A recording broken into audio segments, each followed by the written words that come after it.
Farzandim bo'lmayapti. Nima qilayki Alloh taolo menga farzand beradi deganlarida Hasanul Basri rahmatullohi alayhi aytdilarki, borib istig'for ayting. Astag'firulloh va atubu ilayhi ayting dedilar. Ko'p ayting.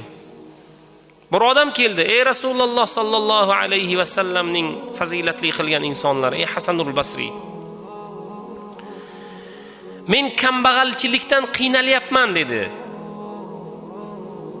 Istig'for ayting dedilar. Yana keldi, ey Hasanul Basri, bizni mahallalarimizga, biz tomonlarga yomg'ir yog'mayapti. Borib istig'for aytinglar dedi. Bir odam keldi, u masalada istig'for ayting. Bu odam keldi, bir masala so'radi, istig'for ayting. Bu odam yana bir boshqa masala so'radi, istig'for ayting. Hasanul Basridan so'radilar. Robi ibn Subayh so'radi, ey Hasanul Basri, kim kelsa ham oldingizga istig'for ayt. Kasalliklar har xil, davo bitta.